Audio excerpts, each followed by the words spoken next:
Okay, welcome everyone. Just before we do start, we have Gord McNeely's here, subbing in for Robert Henderson today. And can I get a motion for the adoption of the agenda? So moved, Arlene, thank you. And I'd first of all just like to thank you for coming in. We really appreciate you accepting the invitation. We would like to be out of, we have until about noon, probably shortly before. So if, I think like probably was discussed, until about 10:30 to present, and then we'll go into questions, if that's all right. Okay, and what we'll do is we'll just do questions at the end. Okay, and with that, the floor is yours, and we look forward to hearing from you. So, good morning, Chair, honorable members. Thank you for having us here today. We are Buddhist nuns from Great Wisdom Buddhist Institute. My name is Sabrina, and with me today are Venerables Yvonne and Joanna. And I'm from Yorba Linda, so it's a suburb in Orange County, California, and have been in PEI for over 5 years now. I've discovered that PEI has the best potatoes, and I like to say that we like them so much it shows in the color of our robes, because it's brown. Good morning, I'm Joanna. I'm from Cupertino, California, which is near the San Francisco area. I've been in PEI for about 4 years now, and I used to think freezing cold was anything below 25 degrees, and so now when it's 0 and I think it's warm, I'm very proud of myself. Thank you for having us. Okay, hi, I'm Yvonne, and I'm from Taipei, Taiwan, and I moved to Christchurch, New Zealand when I was 14. This is my 9th year on the island, but my first time here in the house, and we're a little nervous. I think almost as nervous as the days leading up to me becoming a Buddhist nun and shaving off all my hair. To start, we would like to thank you for the efforts this committee has put into environmental sustainability. This is very significant for us because compassion is at the core of Buddhist faith. The Buddhist way of showing compassion includes caring for our environment, water, children, and senior citizens. And we appreciate Mr. Digo as constituents of his district in hopes of opening up avenues for communication. We are grateful to come before this committee to share our plans for our sustainable growth on our land and natural environments. And we hope that by engaging in open communication with you, we can build a trusting relationship with our local community based on respect and mutual understanding. One of the most important vows for Buddhists is to not harm others and to cultivate kindness. So we hope that by sharing who we are and what we value and also listening to your thoughts, we can work together to protect the island's future. That is, to maximize the benefits we bring and to minimize any potential unwanted consequences. We consider ourselves as part of PEI. PEI's future is also our future. So please see the outline of our presentation today. We will be introducing GWBI and our history, what we have done to integrate and contribute to the local community, our relationship with other Buddhist entities, land ownership and land use of GWBI and individual nuns, parents who own homes on the island, and addressing concerns that were brought to our attention. To briefly introduce Great Wisdom Buddhist Institute, GWBI is a locally registered nonprofit and charity. It's also a monastery for Buddhist nuns who chose a path dedicated to bring happiness to ourselves and others. What we do every day inside the monastery is to learn. We follow the Mahayana tradition of Buddhism. There are hundreds of Buddhist texts that we study, memorize, and debate on. We also practice applying this ancient wisdom in our daily life to improve our quality of life. The mission of GWBI is to offer this Buddhist curriculum to females around the world. We hope that females can have the same rights to study and practice Buddhism just like our male counterparts. GWBI is financially supported from the donations of our laity, friends, and parents around the world. Laity are lay people who practice our faith, much like Christian parishioners. They are not monks or nuns. People donate because they appreciate our mission, have attended our classes or retreats, or have daughters or friends in the monastery. We will address our finances a little later in the presentation. So Like all charities, we have a board of directors, and our board was nominated by the outgoing members of the board. And the current members were elected into office unanimously. Board members are nominated for their Buddhist practice and faith, shared vision to sustain an enriching environment for women to learn Buddhism, as well as contribute to the diversity and overall dynamic of our greater PEI and Canadian communities. We currently have about 500 nuns, and our ages range from 12 to 70, with the average age at 28. We expect new enrollment of roughly 40 nuns per year. Our nuns are either citizens or permanent residents of Canada or are here on work permits and student visas. And our nuns come from all over the world. Before joining the monastery, we were living in the secular world, just like you. We have a nun who is getting her PhD in public health at UCLA, and her expertise has proven to be very helpful during COVID this year. She often says how much respect she has for Dr. Morrison and her team and how they handle this pandemic. We have a couple of nuns who received master's and PhDs in atmospheric science and are knowledgeable in climate change, and so they habitually like to observe changes in the weather. And I like to, they're spot on changes with weather, so I like to look at what they're wearing to figure out if I should layer up. And one of our nuns has a background in farming, and so when we started cultivating our own vegetable garden this year, it was great to have her overlook the process. As for myself, I was studying to get my PhD in health psychology, and so whenever we lead mindfulness sessions, I'm the nerdy one who likes to talk about stress hormones and scientific studies. We also have nuns with graduate degrees in mathematics, economics, chemical engineering, and nuns who are teachers, nurses, musicians, artists, and working in the medical fields. Prince Edward Island's sense of community is like no other place in the world, and we've benefited countless times from the helping hand of a kind passerby. There's this one time I was trying to figure out which treat to get for my elderly neighbor, and suddenly a lady appeared and suggested I get the molasses cookies because they were her husband's favorite. And after she left the store, I saw her walking back with newly bought molasses cookies, and she smiled and said, "Take one for the road, then you'll know if you want them next time." So though we were complete strangers, she treated me like family. When we heard that TCAP Family Aquatics and Fitness Center in Eastern PEI needed renovation before it could be used, we wanted to help out. So many nuns told me when they thought of the seniors, they thought of their own grandparents. We knew winter was just around the corner, and many would have nowhere to go for exercise. We spent days painting and scrubbing. It was rewarding to see the Wellness Center finally up and running with the community putting it to good use. A few days after we cleaned up the Wellness Center, we were surprised to receive stacks and stacks of pizza. It was from Dan, the owner of our local Famous Peppers in Montague. He was at the Wellness Center when we were there and told us he wanted us to know people in the community supported us, and he was one of them. We've learned that when everyone does just a little to reach out and help your neighbors, it builds community. In our culture, seniors are treasures to the community. They are the wise ones with years of life experience. One Christmas, our nuns wanted to acknowledge each senior and staff member at the Manor in Montague with a unique handmade gift made from clay and recyclables. I gave a gift to a senior with her name and the words "just for you" on it. Her face lit up with joy as she said, "Just for me?" We didn't do much. We just wanted to give back a little kindness to the seniors and our local community. Seniors have a sort of groundedness, and it's just comforting to know that somebody before you had faced life's challenges and still persevered. So as Buddhists, we believe there's a deep connection between our environment and us.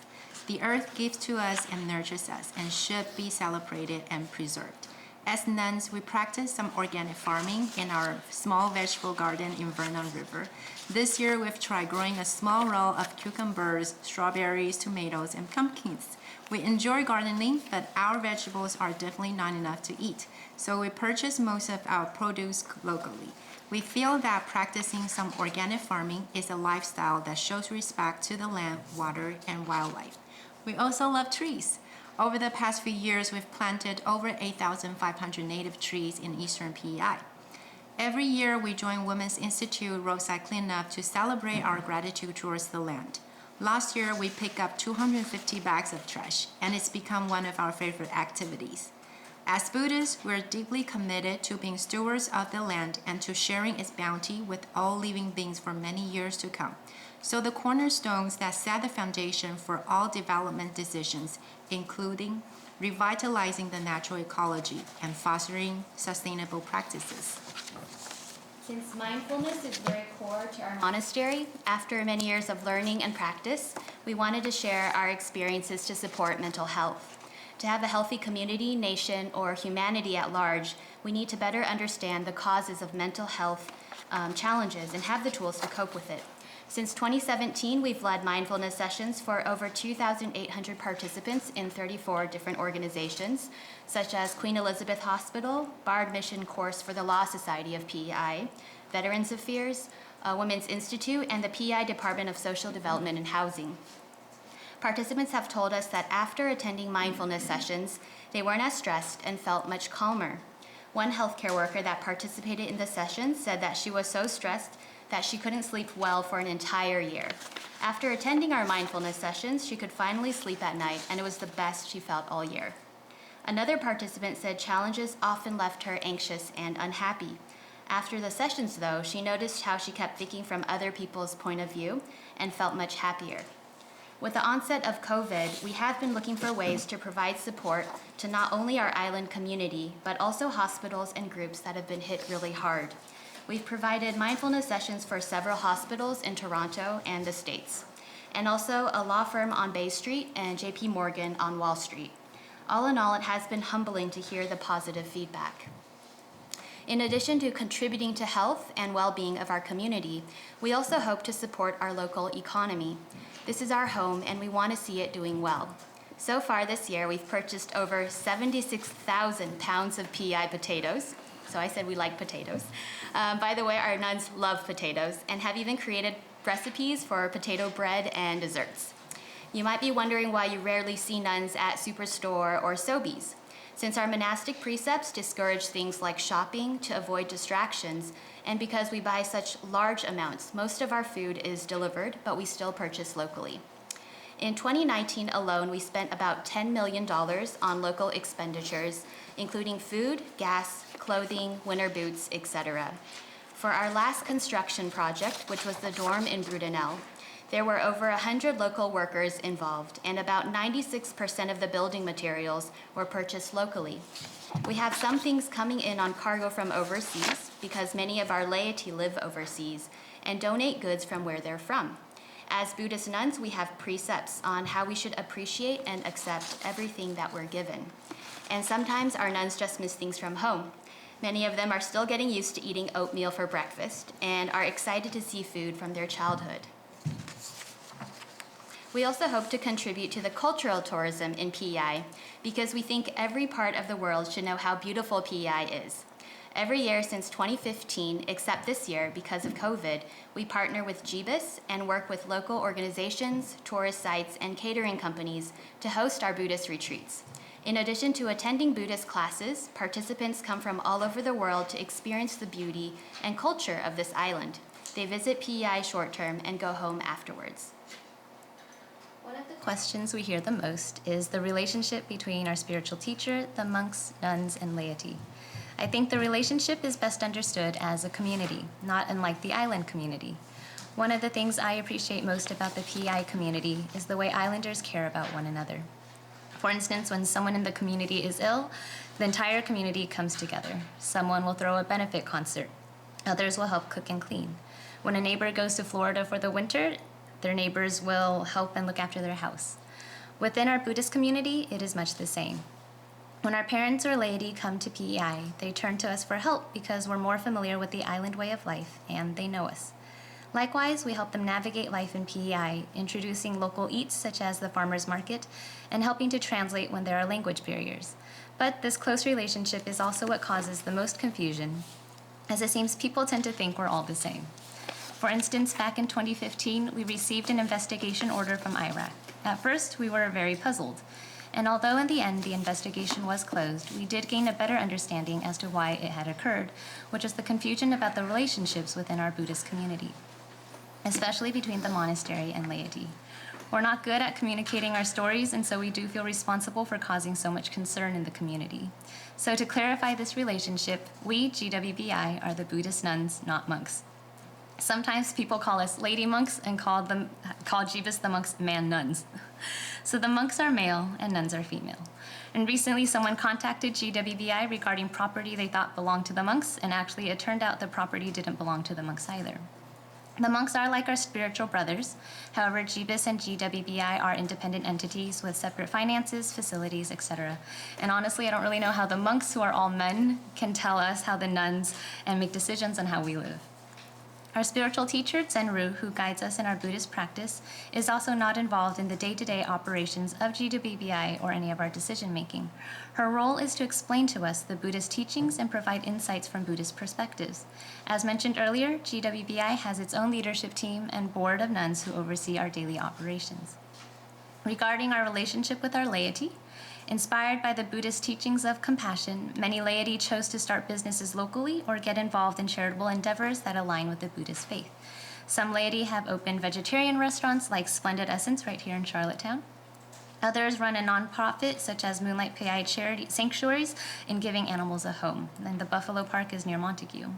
Or they contribute to the community, such as donating to food banks across the island like Moonlight Charities. And by the way, Buddhists love the term moonlight because it's a metaphor for wisdom and compassion, so you might see the name moonlight in many of the entities' names, but it does not mean that they are related. The laity practice the Buddhist values in these endeavors, but they're just real people carrying on with their real lives. As nuns, we only give spiritual guidance to the laity so they can apply their Buddhist faith at work, but we are not involved in their daily operations. Of course, there are also laity who just come to a couple of retreats whom we don't know who they are. So as you can see, our Buddhist community is a close-knit community that grows organically, just like the island community. Now we'd like to share with you a little bit of GWBI's history and plans. In November 2011, 14 nuns came to PEI to study closely with our spiritual teacher, Zenru, who had moved to PEI a few years prior, and she has considered PEI her home. Actually, after being in PEI all these years, she's told us the many things she loves about the island.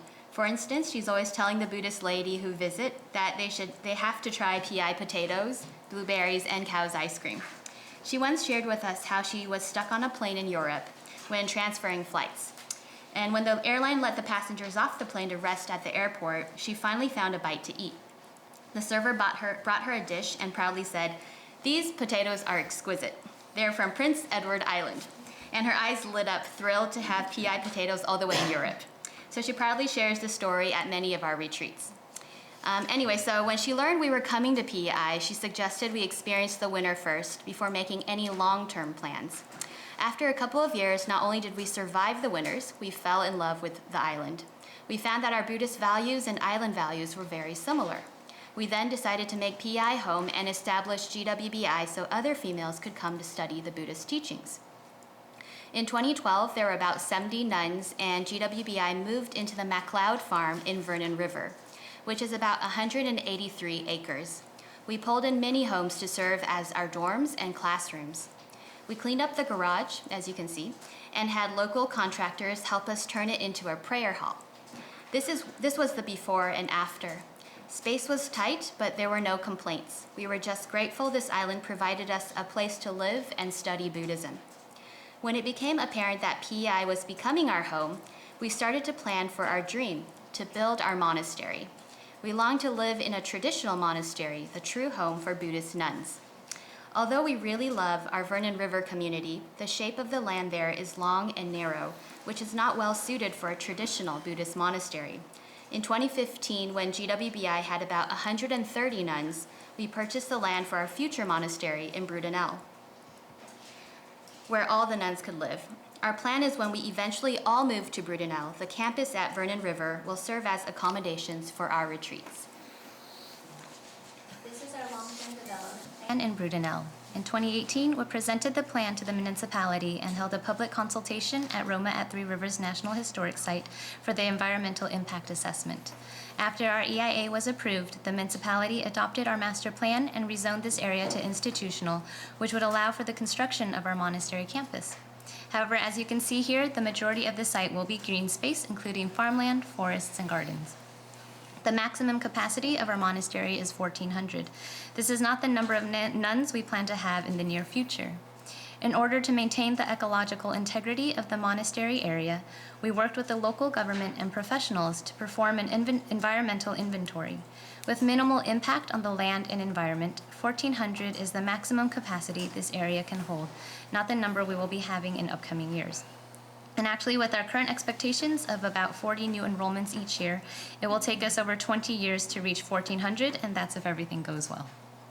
So just 2 weeks ago, after our development permit was rejected, we made a decision to forego the opportunity to appeal for this construction project. And it was not an easy decision for us. In fact, I originally voted to file for appeal. After our permit was turned down, many suggested that we submit an appeal to IRAC since our application had met every single requirement. They said it would make a strong case, and I thought so too. I knew that if we didn't continue with our development plans, there'd be considerable challenges.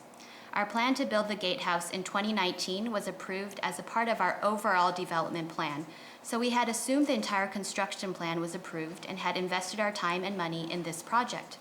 Because without the dorms, prayer hall, and other buildings, it'd be kind of pointless to have a gatehouse. Also, many of our donors have average incomes and saved up for several years to make a donation for the construction. Now we have to explain to them why the project is not moving forward. We also needed this dormitory to provide better living conditions for our student nuns, since they are living in tight quarters, scattered across eastern PEI, as all of our facilities have reached maximum capacity. So right now, about 220 of us live in Vernon River, 220 in Brudenell, 65 in Lobster Shanty Montague, and we all want to live together under one roof.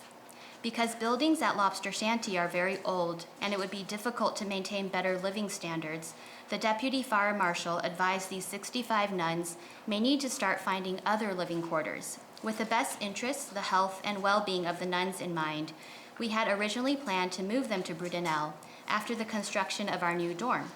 But after our permit was denied, we're now trying to find other solutions.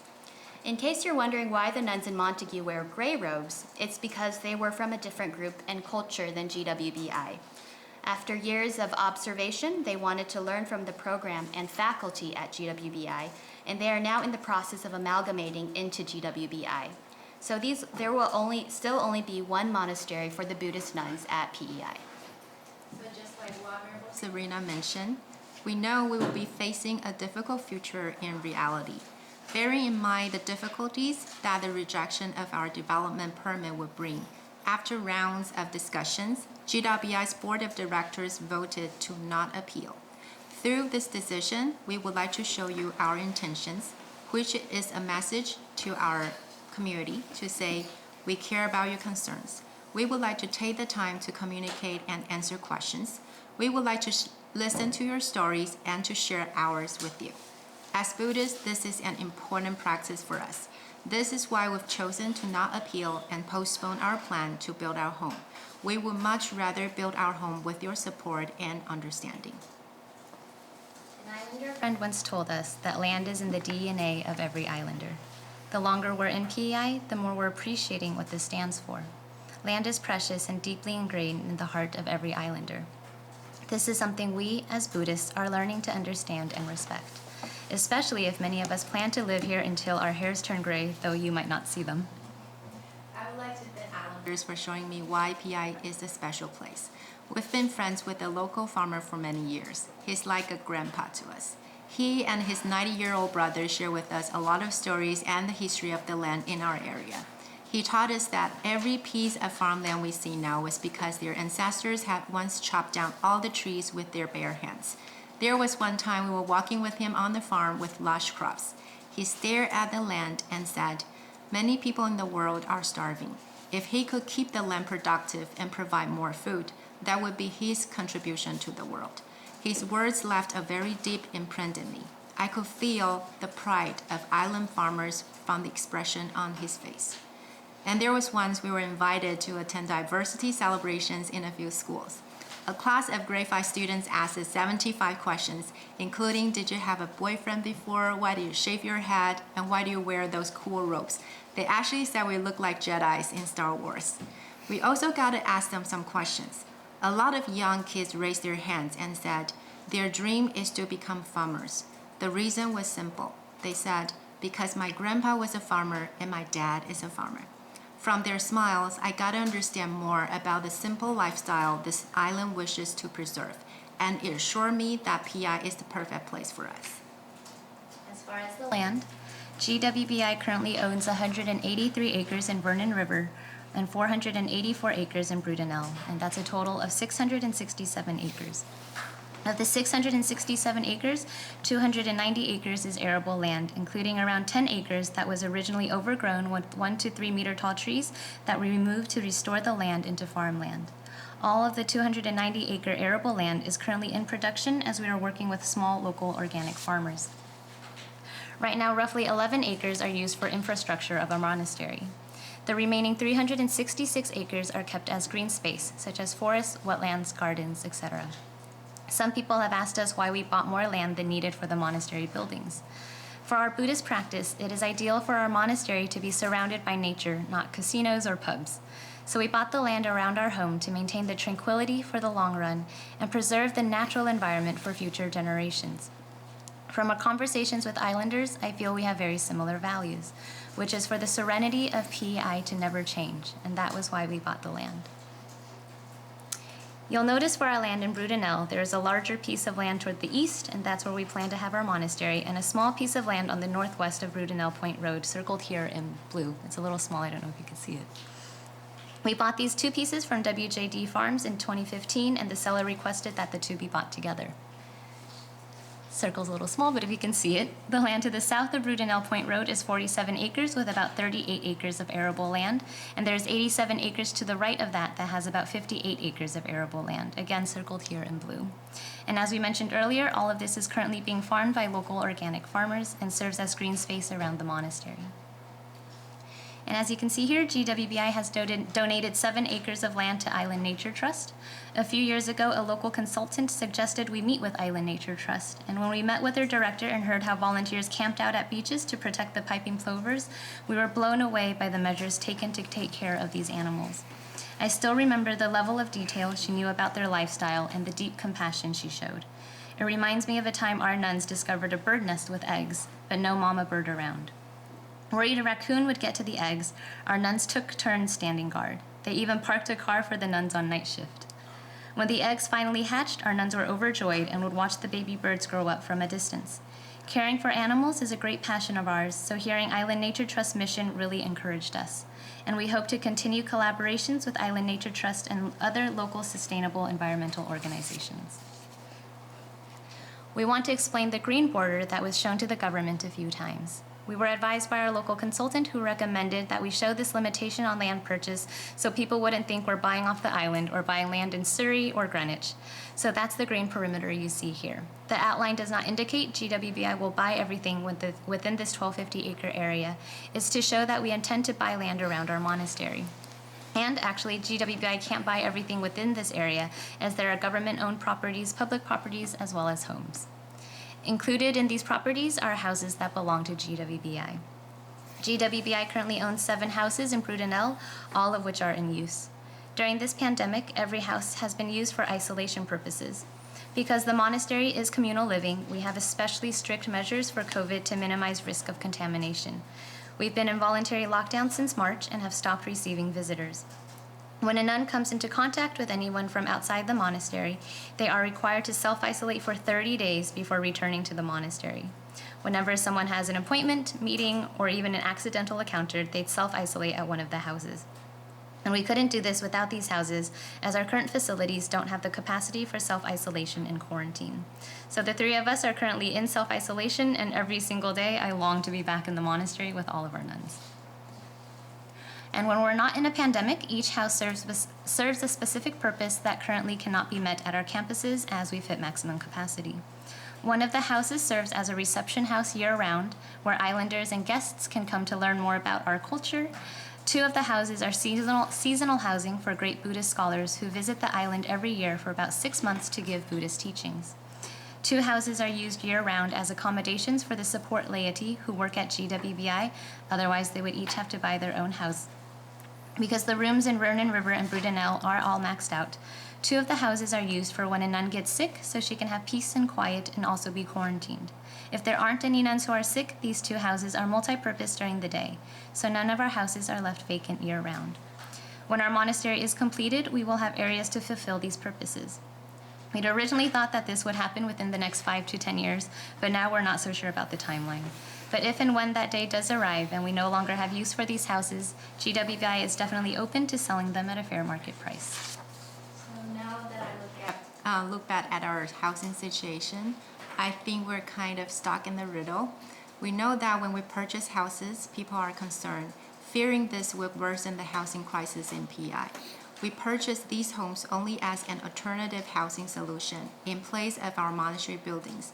I wish we didn't need the additional housing, yet we weren't permitted to continue constructing our dormitories because people fear we have bought houses.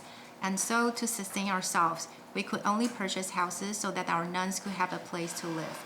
But we would rather not build for now because we would like to build a monastery that everyone welcomes and embraces.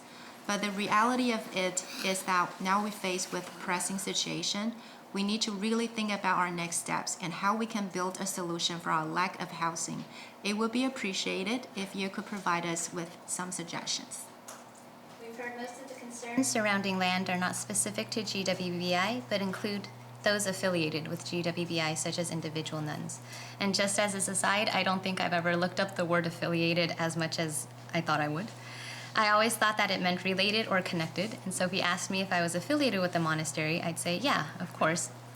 Because affiliated means the monastery has control over my possessions, and seeing as I have my own bank account, which is actually joint with my mother in California, I now know I am not affiliated with GWBI, and the same goes for all of our nuns. And in the spirit of full disclosure, we've asked the individual nuns about the properties that they've purchased. Out of the 500 nuns, less than 10 have purchased properties with their families. The land is theirs and they purchased it with their own funds. And as a aside, not many nuns are looking to buy land. Again, GWBI doesn't have the right to disclose an individual's private information like any organization, but because many concerns about land are about the individuals, and for full disclosure, the total acreage owned by individual nuns is about 270 acres. There are only 2 houses in Brudenell that are owned by individual nuns. Through the help of our Brudenell neighbors, these nuns have truly experienced the island community. A couple of years ago, one of our nuns received dozens of phone calls from her islander friend asking if her house was available. A well-respected family in the area had just lost their home to a fire. Our nun was touched by the way the community came together to help this family and was happy they could live in her house until their new house was built. Right now, both of the houses owned by our nuns are rented out to islanders who are living there long-term. So since our development permit was turned down, some concerns have been raised. One of the top concerns was how our Buddhist laity has been buying land and houses. At first, we were pretty confused because we didn't understand how GWBI's development permit had anything to do with laity and their houses, as we are separate from one another. We later realized that this must be because we didn't do the best job telling our story and explaining the relationship between nuns and our parents, the laity. Even though we can't speak for them for full transparency, we thought we could still include a small section about our parents in today's presentation.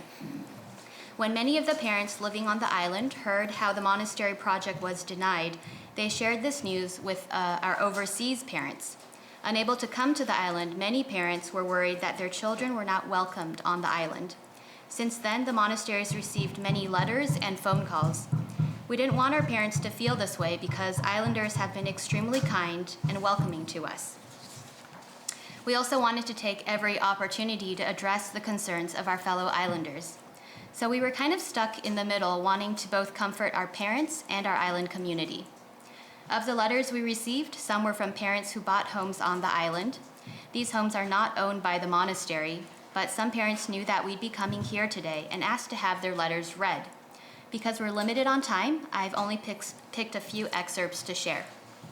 This letter is from a parent in Three Rivers. Hello everyone, I'm a parent and I can't speak for the Buddhist nuns, but wanted to share my story here. I have 2 children in the monastery. When they joined the monastery, we missed each other a lot. Since then, we would fly halfway around the globe to visit them twice a year. After the first 2 years, my husband and I decided to buy a house because of our frequent travels to PEI. Last winter, I was stuck in the house for 2 days when I experienced my first snowstorm. Luckily, my neighbor came to rescue me. I was so grateful to have a community that cared. I always wanted to give back. A few months ago, when COVID started to spread, I thought about what I could do for my second home. I called my friends in Asia, many of them who were parents that had bought homes in PEI. All of them wanted to help. We started to raise funds. Within a short period of time, many people wanted to support PEI frontline workers. Some of my friends' kids donated their allowance. A friend donated 5,000 masks right away. It was hard to ship everything from the factory to PEI, but we did it. We donated to local hospitals and nursing homes. I felt honored to give back. I am a mother just like you are a parent. I want to give my children a warm and safe home, with no fear, no judgment, only smiles, just like what you gave me. I want to give my children a clean environment, under the blue sky, drink clean water, breathe fresh air, just like you want to give your children. I thought I did very well up until last week. After reading some of the comments on social media, I started to fear. I began to have sleepless nights. I worry about what will happen next. As a newcomer, a mom, I am just like you. We are different, but we are all interconnected. I will always be grateful for what this island has given me and will always want to pay back. Sincerely yours, a mom from Three Rivers. Now, some parents, like the mother, have the privilege to stay on PI all year round, but there are many that are unable to do so. It may be for financial reasons, elderly parents to care for in Asia, or family businesses that they need to tend to. Though they are unable to be on the island, they consider PI their second home and want to give back to the community when they can, much like the parents who had donated PPE in the letter I just read. Another parent with a house on McCollum Drive in Brudenell told us that since she visited her daughter, a Buddhist nun, every year, she decided to split the costs and purchase a home with her friend. She hoped she could retire and move to PI in the future. She wrote, "I would love to move to the island soon and live close to the monastery, because stated in many Buddhist ancient sutras, living near a monastery where Buddhist monks or nuns upholding precepts live will bring luck to the residents in the area. So in Asia, we as parents and laity would very much love to live close to the monastery. This year, because of COVID, I am unable to come to the island. I learned from the news, many islanders think us buying properties in PEI have caused trouble so that the monastery cannot be built. I am very sorry. I am working for my dream to live in PEI, but if it doesn't work out, I am open to selling it back to the island too. We never knew purchasing our own house here would bring so much trouble. Again, I want to say thank you for providing this beautiful environment for my children to study here. It's allowed me to more easily find hope and kindness within the hearts of others. Thank you, Cindy." One parent once said that she had wanted to move to PEI to be close to her child, but after calculating the cost, she realized the basic cost of living in PEI was about 4 to 5 times higher than her cost in Taiwan. Another parent remarked that moving to PEI meant she had to work 10-hour days for 3 consecutive years. A great deal of planning is necessary to be able to actually make the move. With the challenges as newcomers to PEI, many parents say that they got through it only with the help of islanders. One parent living in Three Rivers expressed her gratitude for their neighbor who would often pull them out of ditches. Another parent said that once he parked his car in Charlottetown and stood in front of the meter trying to figure out how many coins to put in. Suddenly, an islander walked by and dropped a few coins in. The parent was so touched by that random act of kindness. Speaking of parents buying houses on the island, if possible, I'd also like to seek your advice. Because last year my mom came to visit and lived on the island for about 6 months. My dad had passed away the year before, so I encouraged her to stay longer so she could be close to the monasteries. And also knew that some of the Buddhist laity could help take care of her, because she is getting up there in age, and so I worry about her living alone in California. At the end of their stay, she told me she was thinking about buying a place in PEI. And I immediately said, "No, you cannot buy a house here, because I know you won't stay in the winter because it's too cold, and also because you wouldn't be able to stay for more than 6 months. So I told her, you cannot buy a house here. And when my mom continued to tell me a friend had taken her to see some apartments in Montague, I told her, no, those are affordable housing for island families. You can live with a friend when you visit.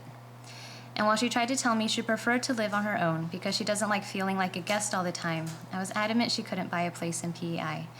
And I felt bad because I could tell I really hurt her.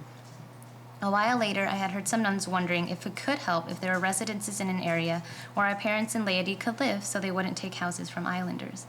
But when I once shared this idea with an islander friend just to hear their thoughts, they said, "No, I don't think that's a good idea. It's much better if everyone is out within the community." And then they added, don't let anybody know you had this idea to build a residential community, otherwise you'll scare people." And at that moment, my heart plummeted, because I really didn't know what my mom could do. And I know many nuns are facing the same challenge, and so if you have any ideas, we would greatly appreciate it. Every time I hear Venerable Joanna share this story, it saddens me. I can see our nuns doing what they can do to protect the island because they feel this is their home. But we need your help to figure out a better solution. If I were to summarize all this into one point, I would say there are stories reflecting the hardships of immigrants. If you look beyond the scope of land and houses, you will see the hopes and struggles for newcomers. We're not saying that Buddhists are perfect and don't make mistakes. Sometimes we can be ignorant because we lack local knowledge. But after reading some online comments, I feel it is also unfair to think there were a bunch of rich and heartless criminals coming to take over. For instance, people might think that Asians owning vacant homes care nothing about the island and are only here to take away resources and jeopardize opportunities for future generations. But after knowing some of our parents' stories, you might learn why they cannot be here year-round and how hard they are fighting to move here and how much they wish to pay back to PI. We may make mistakes, but we're willing to learn and fix problems. We will not insist on doing something that will harm others. When our laity heard the concerns and asked if they should sell their house or reject offers from islanders that wanted to sell their house, we don't know what to say. As Buddhist nuns, normally we only provide our laity with Buddhist teachings. But since we moved to the island earlier, our laity come and ask us our experiences in settling on the island. But we are not locals either, so we would like to direct them to our local resources. We hope that PI government and residents can work with us to find a better way for Buddhists to fit in. For instance, maybe you can have an educational workshop with our laity and parents who own homes on PI when they visit here during our Buddhist retreats. I'm sure Buddhists would love to learn about the history of PI and respect all that matters to islanders. And you can hear their stories too. We believe the best way to overcome the difficulties is to work together hand in hand. In our efforts to engage in open dialogue, we wanted to address some of the concerns we've heard, especially as some of them are rumors circulating on the internet. The first concern we've heard is whether we pay taxes. We get a ton of questions about our taxes. So yes, we pay taxes just like everyone else. Our property tax rates are determined by the government, and the only parts of our facilities that are tax exempt are the prayer halls in Vernon River and Brudenell. We also pay sales tax, but as a registered charity, we do receive 5.5% credit. But we trust that you, as the government receiving our taxes, know this. Many islanders are curious about how we are funded. In Buddhist tradition, a monastery relies on donations. It's come to our attention that accusations of money laundering have been made against our Buddhist group. Our donations come from the hard-earned money of our parents, friends, and laity, some of whom may save up years of savings to make a donation.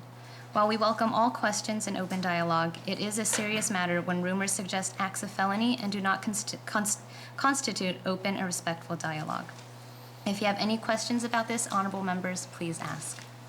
Some of our islander friends showed us a question posted online that said, international students at GBIS and GWBI are receiving wire transfers from Taiwan and or China and are then donating large sums to the monastery. I actually asked our GWBI finance personnel about this, and she said very few nuns donated a lot of money to the monastery. But I found out that one of the nuns who did was actually Venerable Yvonne. She was very hesitant to share her story because her donation was quite large, so she didn't want to boast or seem special. And it was also a very personal decision. But I found her story quite touching and asked if she could share it with us today.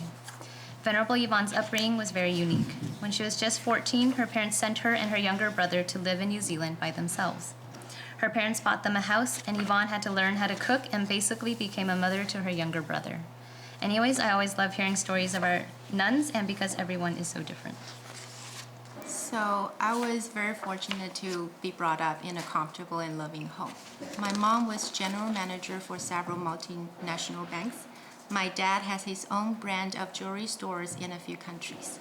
Before I joined the monastery, my dad once drove me up a mountain in New Zealand and told me he wanted to buy a vast piece of land and build a beautiful house for me. And I looked deep into his eyes and said, "Dad, I can feel your complete love, but you don't need to do that. I want to pursue my dream, which is not owning beautiful clothes and houses, but to better myself with kindness and wisdom. I want to devote my life to exploring my inner world." And I remember the day my parents took me to the monastery. They told the abbess, "We're happy to place our daughter's hands in your hand." It was almost like I was getting married, just not to another man. Since then, the monastery has never asked my parents for a penny. I feel the monastery cares about my personal growth more than anything else. It has provided me with everything I need: food, clothes, transportation, lots of textbooks, etc. And this treatment is not just for me, but for any female who wishes to pursue this path. I'm sure many of you can relate as parents. Imagine you're raising a lot of children and none of them work to make money. You will know the amount of responsibility the monastery has. And in Taiwan, some of my family members and laity chose to make personal donations to me over the years, especially my parents who still wanted to take care of me. What they could not give me day to day, they expressed through their donations. I saved the donations in my personal bank account. Since the monastery provided me with everything, I never had to spend it. And one day I realized these donations had accumulated to a sizable amount. So I closed my eyes and made a wish, thinking that I would do this quietly. I wanted to repay back the kindness and support the monastery has shown me all these years. I believe they will use the money to support more women. So 5 years ago, I made a large donation to my monastery, and it has made me so happy to see other women fulfill their dreams just like me. We just ask that people get to know us before saying that we are involved in money laundering or other criminal activity. The next concern we'd like to address is we've heard that we have plans to bring 20 to 30,000 people to PEI, and this would give our monastery roughly the population of Charlottetown. To this, we have 3 answers. First, this is impossible. Second, this is quite impossible. And lastly, this is again impossible. It'd be great if nunhood was in such great demand, but once you learn about our lifestyle, I don't think that many people will rush to sign up. Our hairstyle, our outfits, and our no makeup look isn't all that enticing to girls these days.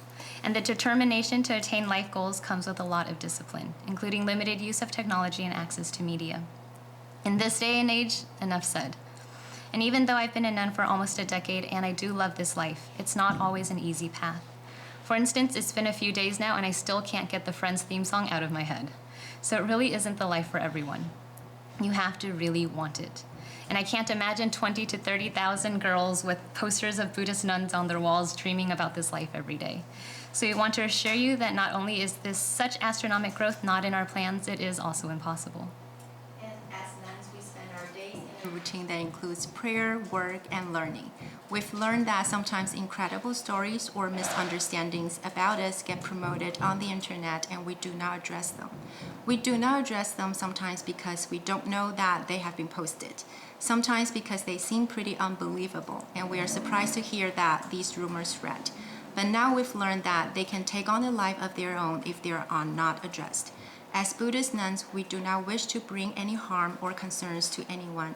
And as we have said, we also have made some mistakes that we have learned from and we're now repeating. Honorable members, members of the media, islanders, and those in our community, we want to thank you for giving us this time to listen to our thoughts. Should you have any questions, we welcome the opportunity to explain and to learn. Thank you. That's good. Thank you. We'll start with questions.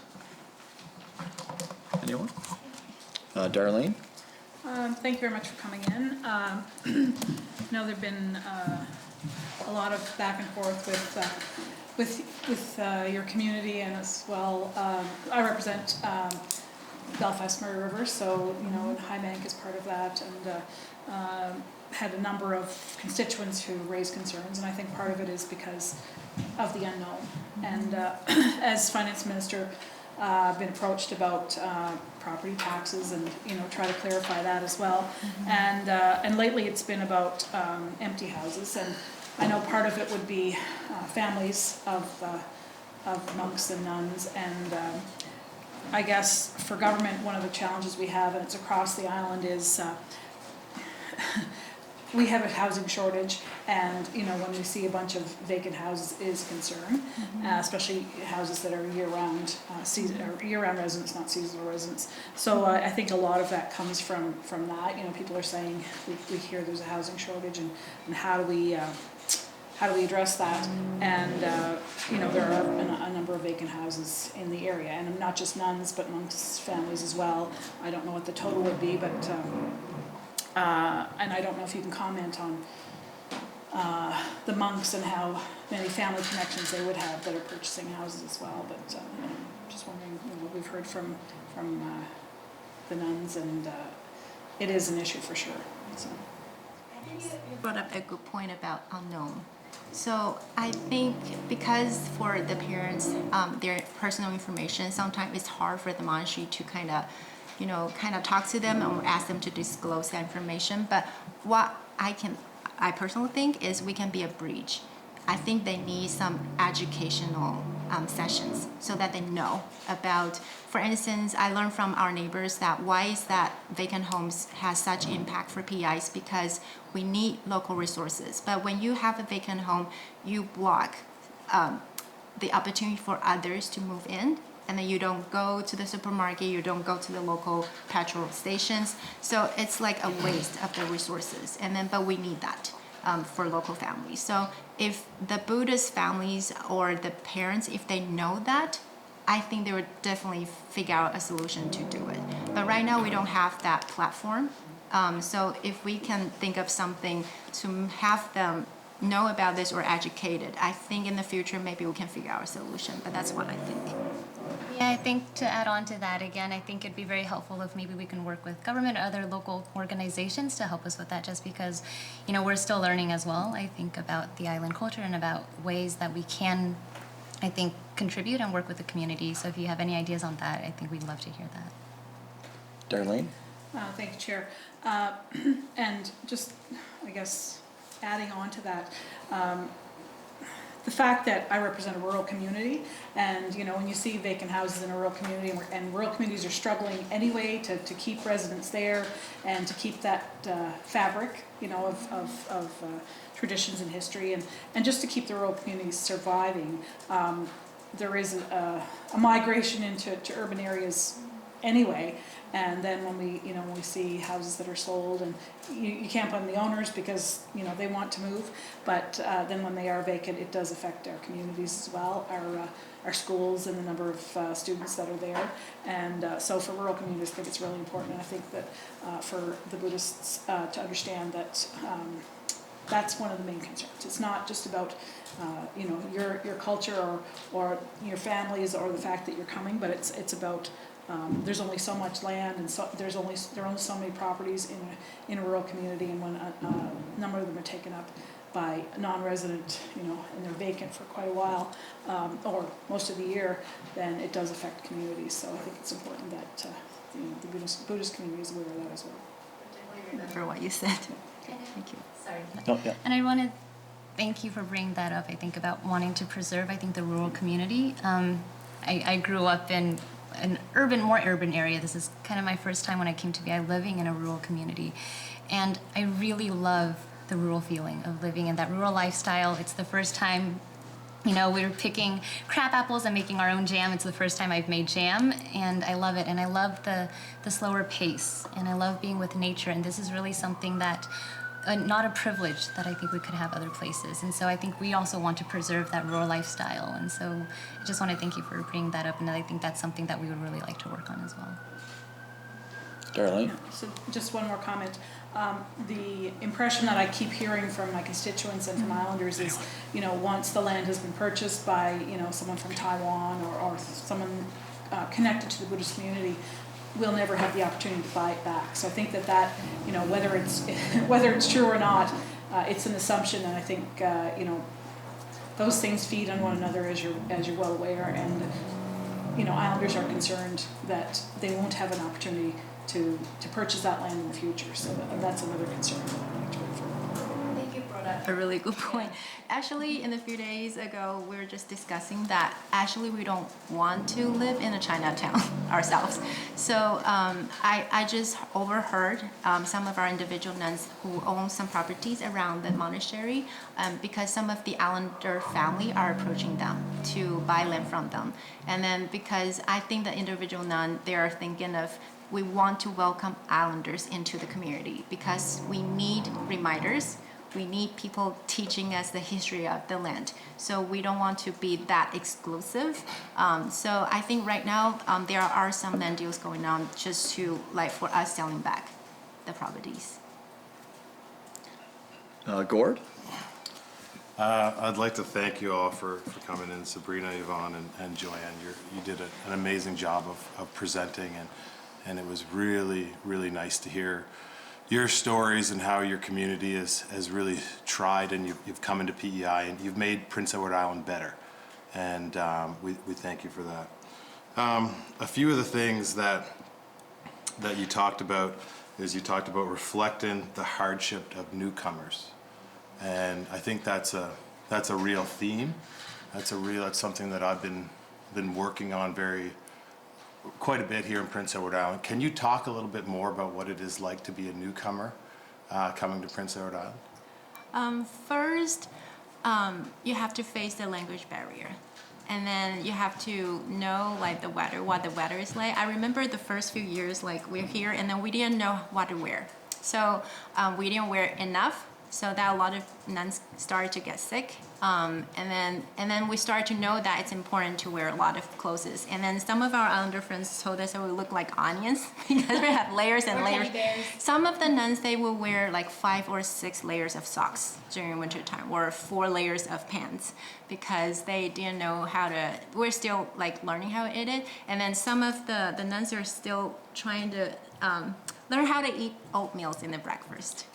And that's just for the nuns, but for the parents, because, well, that's I would say, I don't know if it's a mistake, but this is a mistake we're learning from as well, because when our parents or laity, they came here, they only knew us, and then they couldn't know how to speak English well. So when they purchased their land, they asked for us helping them translate. For instance, how to communicate with the Islander for helping them taking care of the land deals. And then so we helped them translate. But later on, we were warned by some of our friends that it will look very bad if the nuns are helping the laity translate English during their land purchase.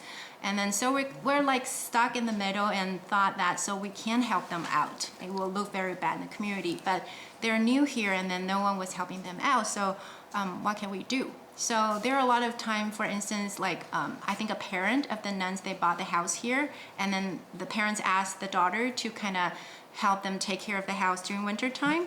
But the nun was like, no, mom, I can't go to your house. If I ever go to your house, people will say the monastery is controlling like our laity's house, so we can't go. So I think these are some of the stories I knew of that we're starting, but we understand that Islanders are not thinking of like us in a bad way. It's just that we're very new here. We're very foreign, and then we're not the best storytellers either. And then we're being too quiet in the past few years. So I think that's our responsibility to go out and be visible and then to explain that. Can I add on to that? As newcomers, I think, what does it feel like? It's kind of like you don't know anything and you're in a new environment where you need a lot of help. And I remember, so for instance, like PI has the most beautiful grass in the world. Like the lawns are so beautifully, like so beautiful, trimmed, like perfect. So like we mentioned before, like we came from a lot of like the nuns, like I came from, I thought it was a very quaint suburb. I looked it up yesterday and 68,000 is the population, but it's very, very small from where I'm from.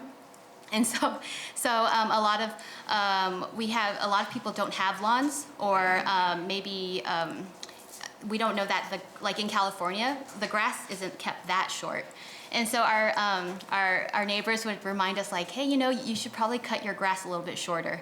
And we were like, yeah, we cut the grass already, but we didn't know that it had to be like that. That was like the standard in PI. And so I think it's just we don't know anything. And so everything I think settling down in PI, we've really appreciated Islanders, like our neighbors and our friends who've really kind of helped us along, because it's kind of like you don't know anything. And so even if you tell us something, we might not necessarily understand the first time. And we really appreciated the reminders and the help. Yeah, and the patience. And I still remember in the past few years, because we have Buddhist retreats every year.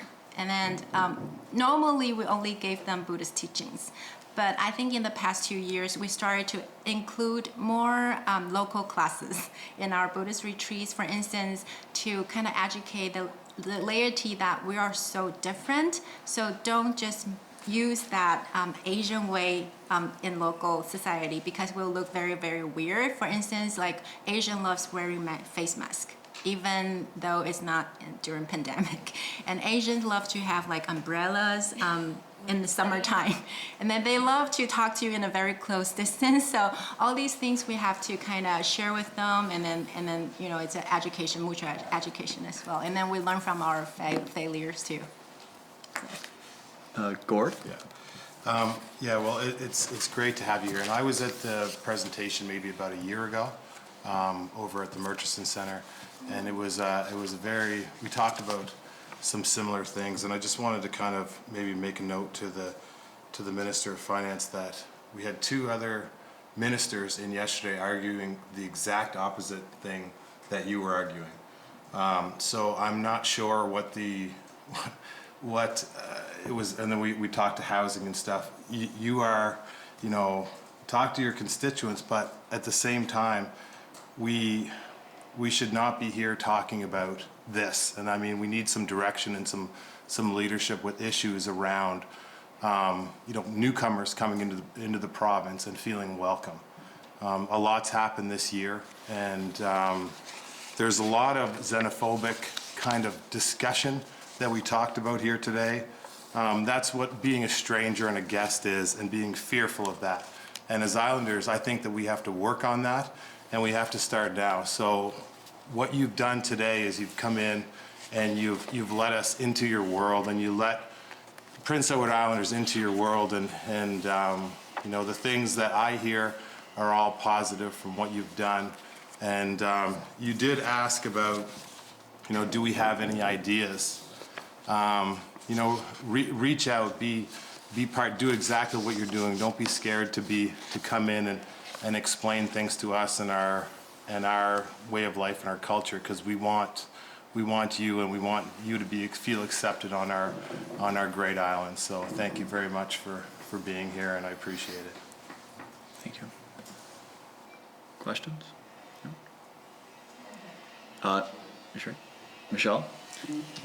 Oh, no, I just said, Corey, if you wanted to go ahead, you go ahead. Okay. I know that you would. Hal? Thank you very much, and I want to thank you for coming in today. I'm from the opposite end of the island, so when the motion was put forward to have you come in, I was excited to hear your story, and I was very pleased today to be enlightened on who you are and what you do, and I think I'm very happy I came in to listen to it. And I think as Islanders, we all have that responsibility to learn and to be educated.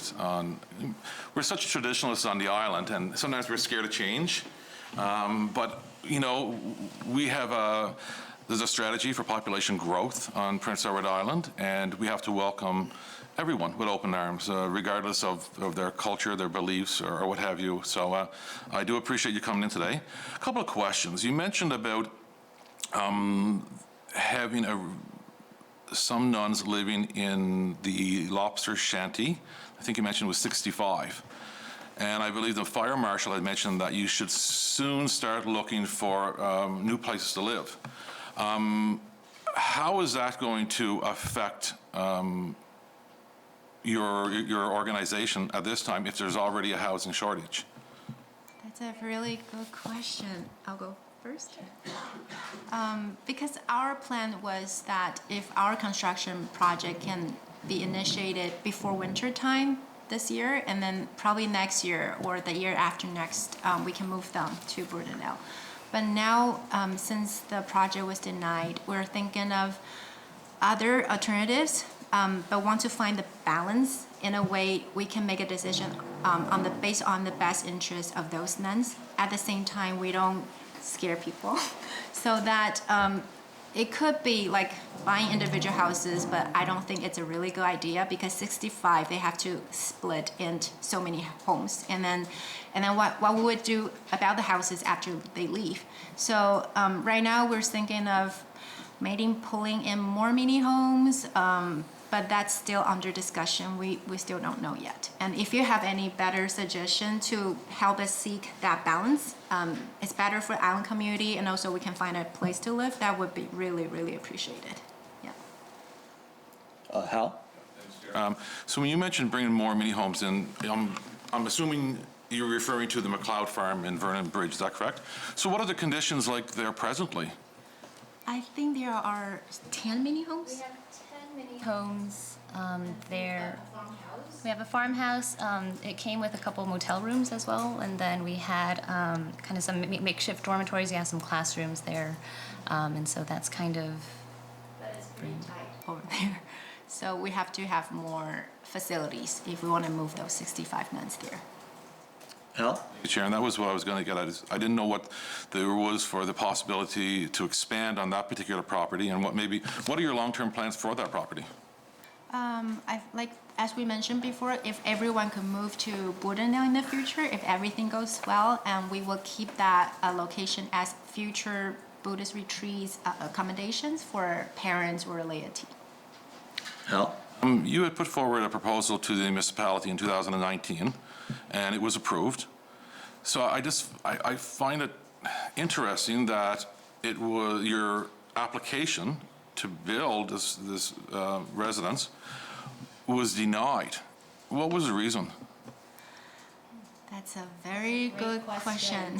I'm still puzzled till this very day. I don't know. Well, when we were in the council meeting for Three Rivers Town, I appreciate their job because I think all they were trying to do is to find a better solution for the whole community. So, we were told during that meeting that that meeting was no longer, the scope was beyond the building permit, even though we met every single requirement, that they said that the most important thing is about what we will bring into the community in the long run. For instance, the vacant home. So they brought up the vacant home issues and how much land we bought, and then how we're going to use the land. And they receive a lot of concerns from the residents. So we understand that maybe they think it's not the right timing to build over there. Hal? Thank you, Chair. So you mentioned that they said they wanted to find a better solution for the community. But does that community mean the residents of Three Rivers, or does that also include you guys? For the betterment of you guys? I would assume so. So what were the solutions that they suggested to help you guys out in this crisis? They said they would like to talk to the province first. And then I think they said that they would like to spend probably 3 to 5 years to make sure they have a proper official plan for Three Rivers. And before that, they can't guarantee that the residents will feel comfortable about us starting our project there. Right. From what I understood, is they needed to have like a plan to have like an overall assessment of how the Buddhist community would impact the greater PEI community. And so until that plan was in place, then it would not move forward, I think. Hal? Okay, has anyone from the government reached out to you? No. From the province? No. Probably because we are too shy. I don't know. So no one. Well, we got invited here, so I think that might count. Hal? And so when you got, like I said, the motion was put on the floor for you guys to come in here. So did you guys have communications with your local MLA, or how did you get here? Our MLA, hoping that we can start to open up some communication channels, and then we were very thankful that he invited us here. Hal? So I'm assuming then that your local MLA is looking for us to give you solutions or some advice, I guess, and as a collective whole. I'm very, very happy that you came in to share your story, as I said earlier.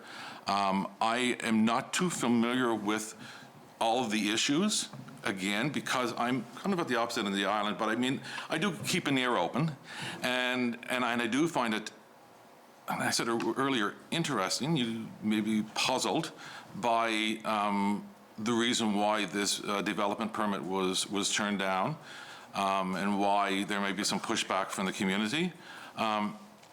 And I'm still not getting a clear answer as to why it was denied. And I don't think you guys have that answer either, really, truly. And I think you deserve to have that. Like any auditor who makes an application and it's denied, they have to have a good reason, regulated reason, as to why anything would be denied. So I'm hoping that they can, without you making an appeal, and you said that you weren't going to make an appeal, that maybe they could rethink this and look at the value that your organization brings to the community. You mentioned that you bought 76,000 pounds of potatoes, put $10 million into the local economy. You know, have you had any communication with the business community in your area about the denial for future expansion? Because that's going to have a huge impact on them. Because you guys, like you said, not only do you pay property taxes, but you buy from local farmers, you're buying your local construction materials, you're utilizing, I'm sure, carpenters and what have you. So have you spoke to anyone, or have they reached out to you, the local business community? Some contractors have reached out and said that they were disappointed to hear that it wasn't moving forward.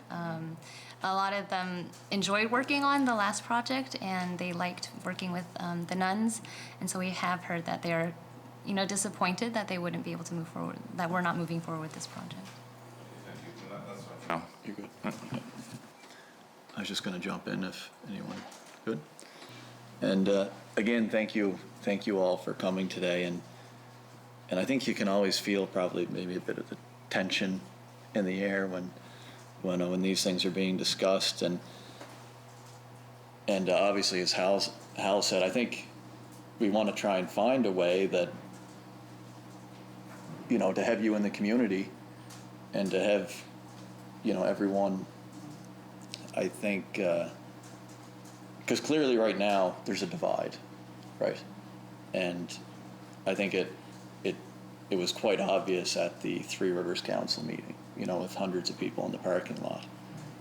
And, you know, how can we find a way forward that we can all be one community to get together supporting each other, right? And I think obviously, a lot of the questions are primarily around when it comes to land, housing, property availability, and really the rising cost, right? Because I can tell you it's probably one of the calls I get the most, followed shortly probably by school and hospital. So, you know, people concerned that if they're going to be able to have a family, raise a family, are they going to have property to build a house on? So I think these are all concerns. Yvonne, you had mentioned that, so does GWI assist parishioners in purchasing land and homes? Well, assisting, well, the story is like this. So they have to want to have that land and house first, and then they pay for their, they have to, we never provide any funding for them to purchase, but we did help them with the English translation, because there are some islanders they have to communicate with during that transaction. But we only did it for the first few years until we learned that maybe it's not appropriate for us to help out, even though we were helping just as friends. So we kind of asked them, if you can find any friends on the island first they didn't have any friends, but later on now we have some parents who can live on the island year-round. So we would direct them to find those parents for help so that the individual nuns wouldn't be able to be involved. And then I agree with the land prices that you just mentioned. We heard about that too. And then to be honest, we did overpay in the first few years because we were new, and then the only resources we had was some of the local guys that we knew. And then, but I think we took advice after we heard about all these concerns, and no one wants to pay for like high prices. So right now, our solution to that is before anyone wants to proceed anything, we should seek for a local appraisal to make sure that it's fair market price before we do anything. That's something we can think of, but if you can think of any better suggestion, please let us know. We do need guidance. Okay, thank you. And I think it's probably important to point out too that when we talk about land, there's a number of organizations, corporations, we have the Irvings, who there's many concerns about too, and how much land is owned. I'm just going to read out an email here, Yvonne, and Sure. If you could comment on this. So this is an email from GWBI. See if this will work. Let's pretend that the lay people are buying first for better negotiation and then transfer to GWBI later before closing. Sorry for the late response. This is another email. Thank you for giving us a quote for your beautiful home. I understand it is not easy for you to come up with such a decision since you have been in the house for so many years and must have so much memory in it. At this time, the Iraq investigation about our land holding is not over yet. However, some of our lay people might be interested in purchasing your house. But due to the investigation, we are advised by our lawyer not to be involved with lay people's purchasing activities. I'm just wondering if you can comment on that. I think that's a few years ago, we communicated, we had a local consultant who helped us out through all these process. And then, can you repeat the first few sentences again about the transferring? It said, see if this will work. Let's pretend that the lay people are buying first for better negotiation and then transfer to GWBI later before closing. Did it say what property was? I don't have the property. I do have a name, but I don't want to say the name just for privacy purposes. Then pretend the laity will buy it and transfer it to GWBI. Yeah, that's what the email says. Yeah.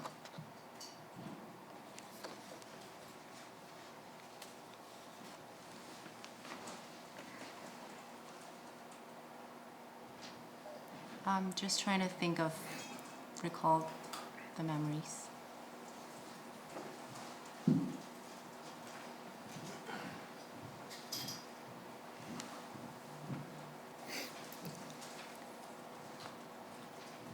It's from GWBI email. Yes, I believe from Janet. Janet. Yeah.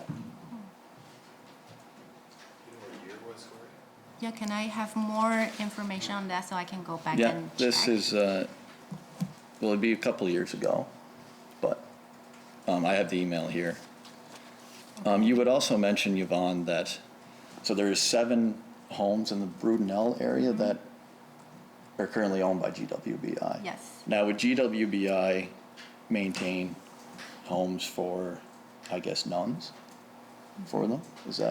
Would they manage those properties? You mean for GWBI? Yes, would GWBI manage properties? Manage others' property or GWBI? Yes. In the couple of years, that's one of the mistakes we learned from. Because there are 2 nuns in our monastery. They bought some properties in the next subdivision around the monastery, as far as I know. And then because they couldn't speak English, they bought the property with their families. They couldn't speak English, and they have limited usage of internet and cell phone. So they asked one of our nuns, and which is Venerable Janet, who helped them translate English.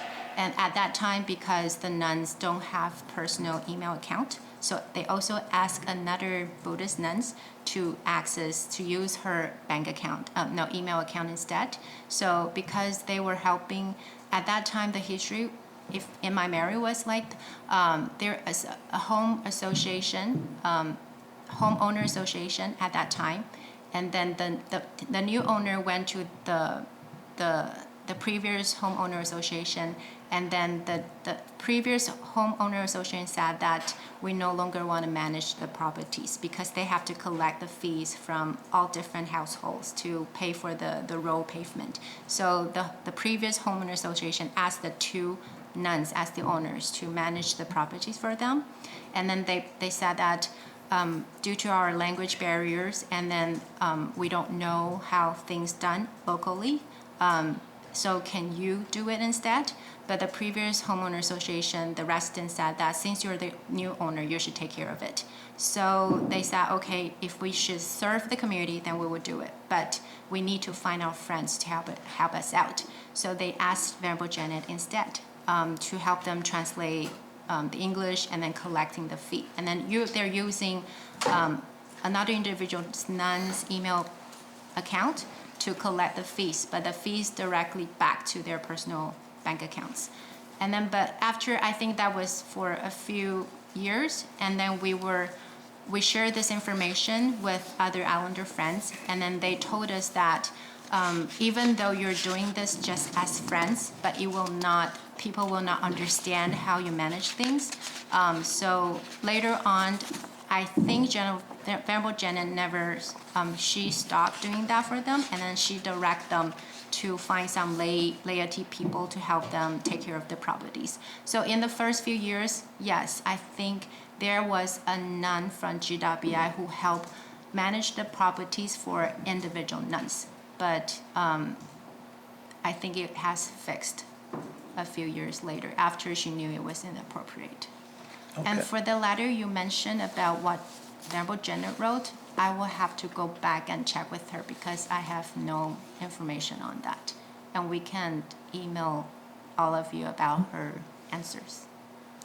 And Yvonne, sorry, just to clarify, what's your role is, so are you currently, you were the director of finance, was that? No, No, I am the director. You're a director, yes. And you weren't aware of individuals, you weren't aware of Janet doing this? I wasn't the directors when she was, that was a few years ago. Okay, so I have an email here, so I guess like I mentioned, one of the concerns is that there's a number of houses sitting vacant. Mm-hmm. And in your presentation, you said there are 7. However,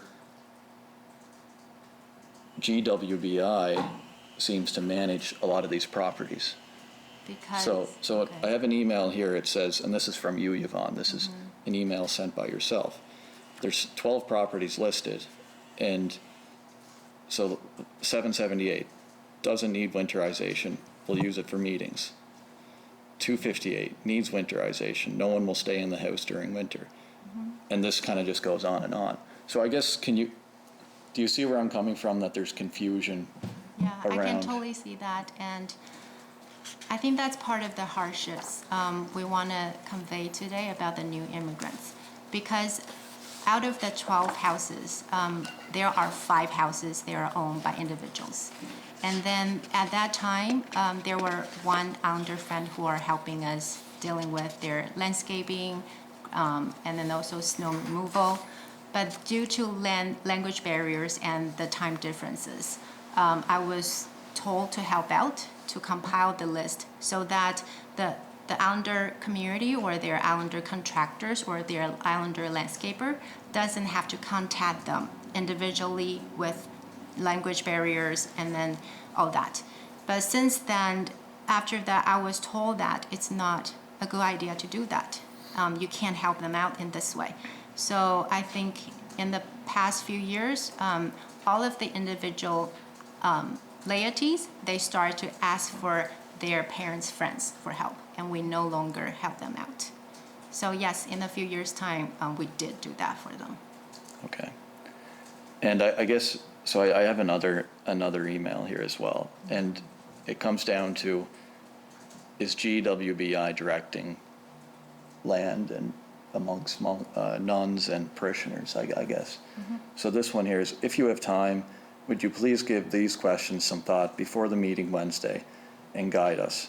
Thank you very much. So the first question, the land holding of one monk exceeds 750 acres. Should he file a report with IRAC as prescribed in LPA right now? Number two, should the donor of the land, whose application with IRAC is pending now for the ongoing monastery construction, make a will to arrange this legacy ASAP? Three, one monk plans to give his 8 pieces of land to another monk. Can he proceed now, disregarding the investigation, or should he drop the idea until the investigation is over?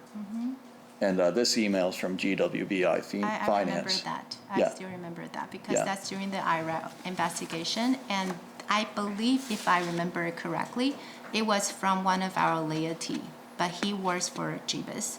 And then that's the email he sent to their lawyer. It's Jebus' lawyer. And because at that time, we have an Islander friend helping out us as a consultant. So he asked for every email's copy, so we sent that to him. And then I think that's their emails regarding whether or not we should better comply with the regulation. And that's how I passed that emails to our consultant. Okay. Thank you. Another question, has GWBI ever attempted to subvert IRAC? Attended. To I guess, go around the rules to avoid going to IRAC? That's what we heard from our friends as well. And then we were told that, but I don't know which points that, because I was taught by a lot of loopholes that the organizations can do here on the island first. But I would like to make sure that we are on the same page, because one said that GWBI and Jebus are actually one entity, and we're just two created to get 3,000 land. That's part of it.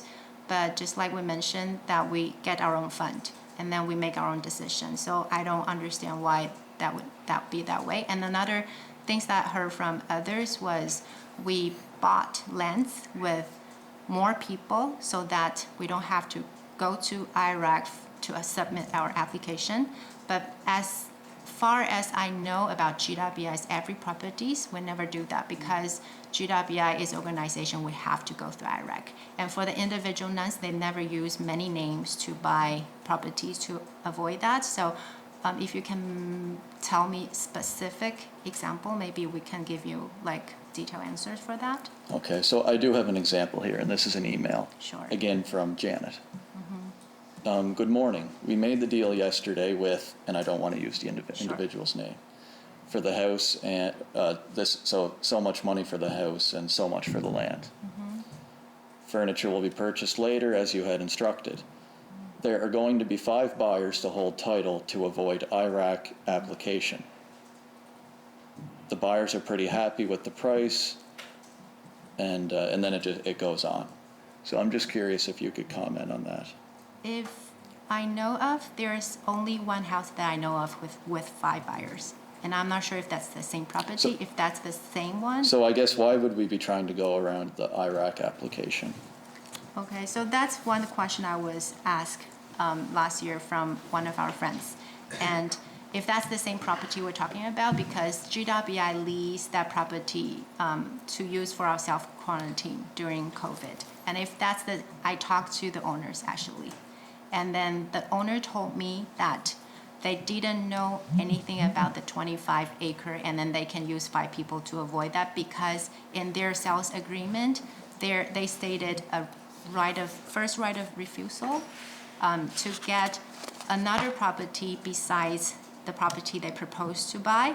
So if you add in the total acreage of that first right of refusal, it will be exceeding 25 acres.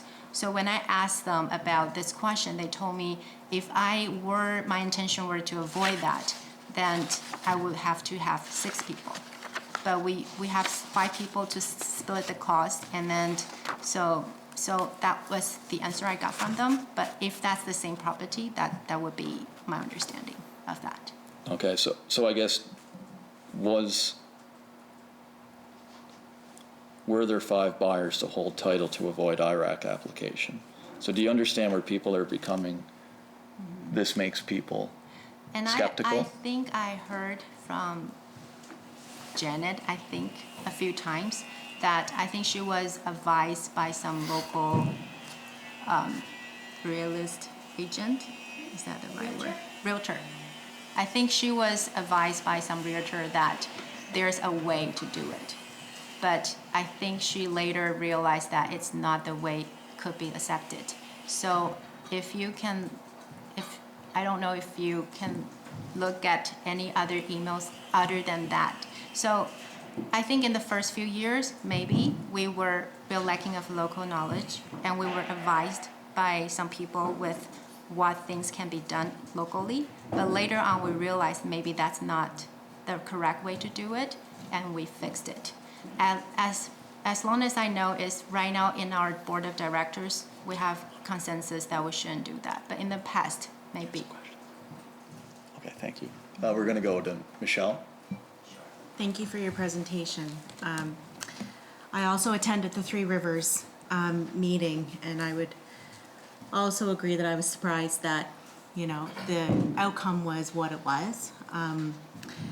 So you've brought up your board of directors a number of times. Can you please kind of give us more of a description of how your board functions? You said it was an elected board. It's so who would be part of that board?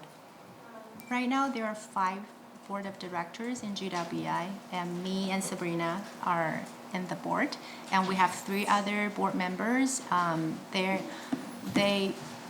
The reason why we got elected, I guess, by the previous board of directors is because we know English, and then we can talk to people, and then to understand how just like what I think Mr. Deagle mentioned, that in our previous board, through a lot of failures or mistakes, we learned that sometimes the knowledge we learn from local people are not the best interest for the island.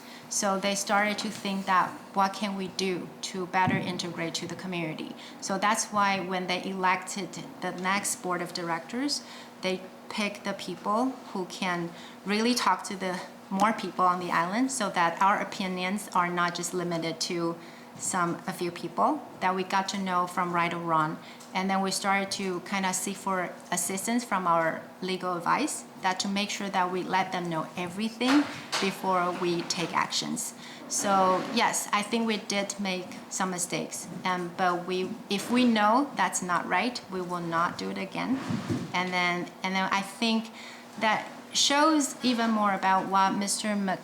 McNeely mentioned, that we need guidance, legal guidance or anything that we can think of to fit in, because I think there were some mistakes we made, but I don't think any Venerable Nuns, even including Venerable Janet, she never had intention to do anything to harm others.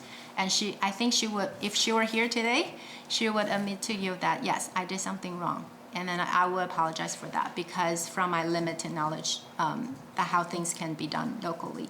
But if I can do it again, I will never pick that. I will try to do everything I can to respect the local regulation and community. Yeah. Michelle? Great, thank you, Chair. And thank you for that. So there's 5 members on the board. I find board structures very interesting, because really they are the ones that would guide the overall strategic plan and ensure that, you know, that plan is being implemented. And so who else would be on that board? We have one Venerable Angeline, and she oversees making sure the construction project fitting the traditional monastery culture. And then we have another one is Venerable Heather, and she's our vice president. And we have one more, it's Venerable Tishan. She doesn't have an English name, and she's our president. And she is the head of education in our monastery. Michelle? Great, thank you. And you had mentioned Mary Jin. Can you tell me what is the connection between GWBI and Mary Jin? We call our teacher Jenru. We don't call her Mary Jim first to clarify. No, that's fine. I didn't know it was the same person, so thank you for clarifying. Her relationship with us is she is our spiritual teacher. And then she's been our teacher for, I believe, since 2014. 2014. No, 2014. Yeah, so it's 6 years? 2014. 2004. So she has been our spiritual teacher since, sorry about that. Our previous teacher, he passed away in 2004, yes. And then she became his successor after that. But since then, we've been encountered large difficulties because it's extremely rare, especially in traditional Chinese Buddhism, to have a female leader. And she is not a monk or a nun, she's a laity. And our previous teacher picked her because she is the best student out of all. And then I know there are a lot of online articles and stories about her, and I don't think it's hard to imagine there would be a lot of stories because it is extremely, imagine a female pope. That would be like, and a lot of disgruntled members left our group because of that, because of the unacceptance of female leaders. And to me, I personally feel that I can only say for myself, I abandoned a lot of things to becoming a Buddhist nun. And all I want to do is to find out how to better myself. So we observe her every single day after she became the leader because we didn't want to put our life in wrong person's hand. And then we learned debating in the monastery, so we don't believe in blind faith. Everything Buddha told us that you have to examine every word I say. Don't trust it because you trust me or respect me. So that's the principle of how we learn Buddhism in monastery. So we examine her words and we observe her behavior until we are convinced. Otherwise, believe me, I'll be the first one to leave.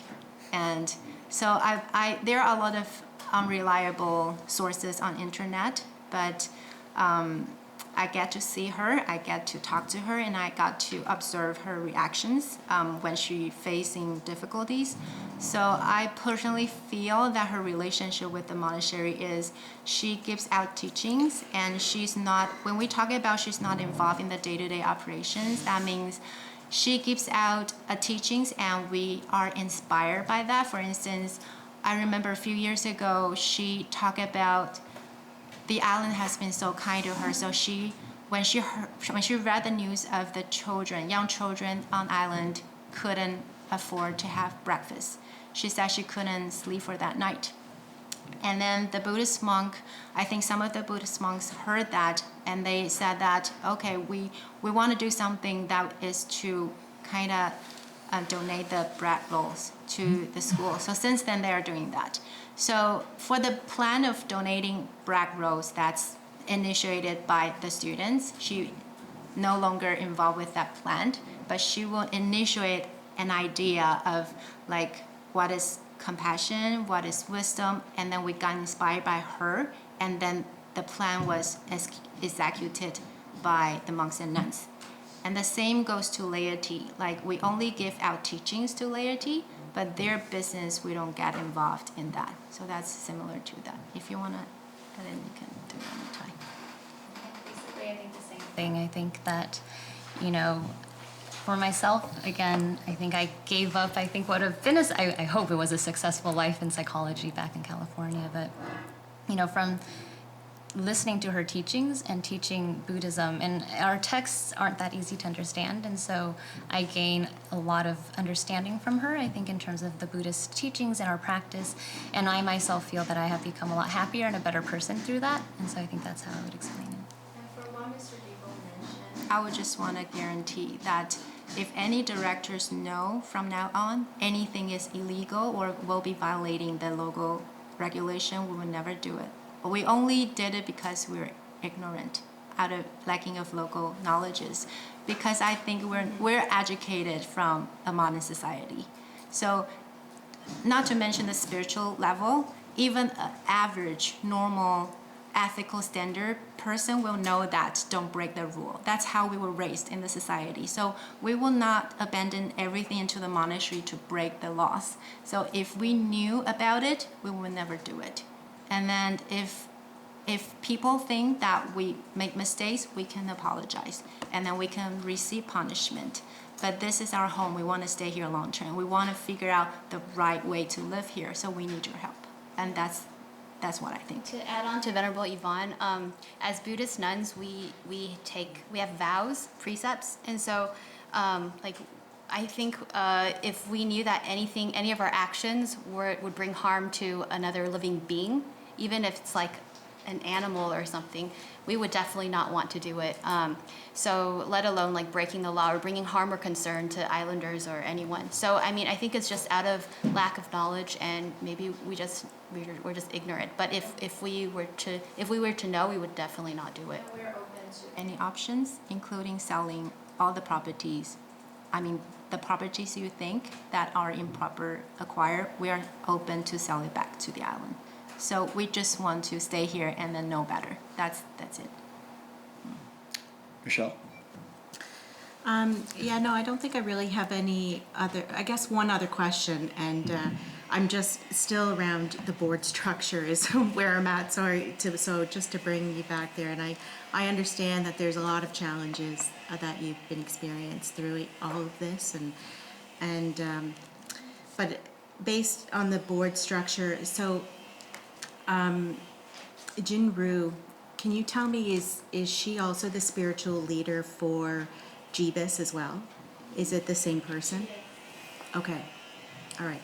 I don't have any further questions. I appreciate your presentation today. It was thorough, heartfelt, and I really appreciate you coming in. Lynn? Thank you, Chair, and thank you for coming in today. I have found this to be a really interesting conversation, and I certainly feel like I've learned a lot. I don't actually have any questions at the end of everything that you've presented. I feel like you've given us a really clear understanding.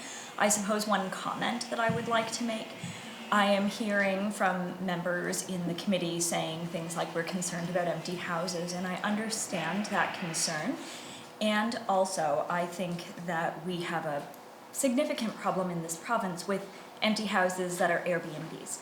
And we certainly have empty houses that belong to cottagers and people for all different reasons who may have empty houses. And in spring, just a few months ago, we were talking about cottagers and saying we shouldn't be concerned, they are islanders. And I'm just not sure why we would see differently about our Buddhist neighbors. I don't know why this would be a different concern. I don't know if the finance minister wants to speak to that. But empty houses for families, or empty houses that are Airbnbs, or empty houses that are cottagers, I think if we were to do an assessment, the people who are laity in your community would probably be a fairly small percentage of those empty houses, unless I have estimated that inaccurately. But that's my comment. I'm not sure it's a bigger concern than some of these other empty houses. Thank you. Steve?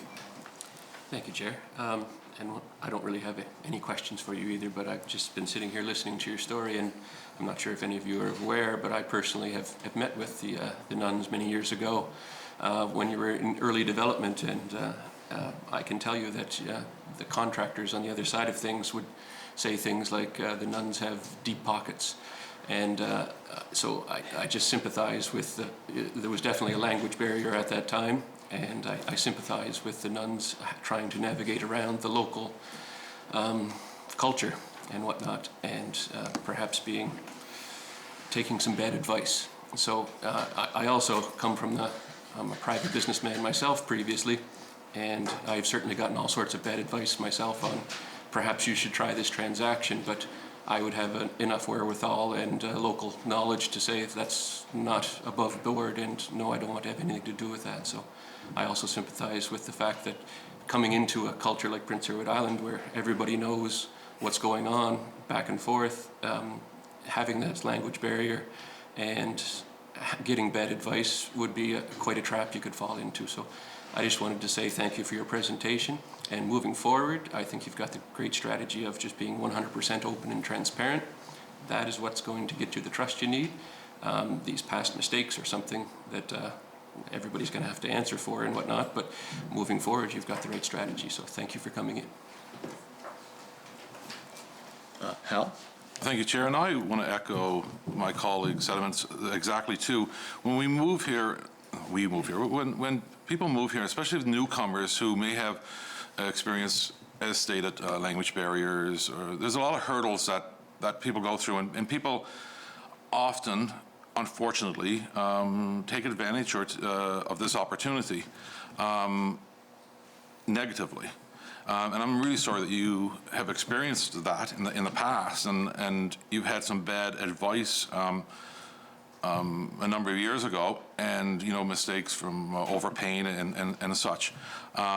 So my question basically is, can you talk a little bit about what you've learned through that experience? That's a really good question. Yeah, I've been reflecting that for many years because the Buddhist teachings taught me that when something bad happened, I shouldn't blame others. I should always look into myself and find out a solution that I can improve on.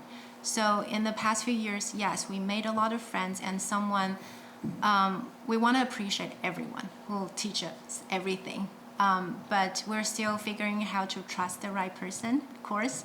And then our values is we should be responsible for every word we say and every actions we take.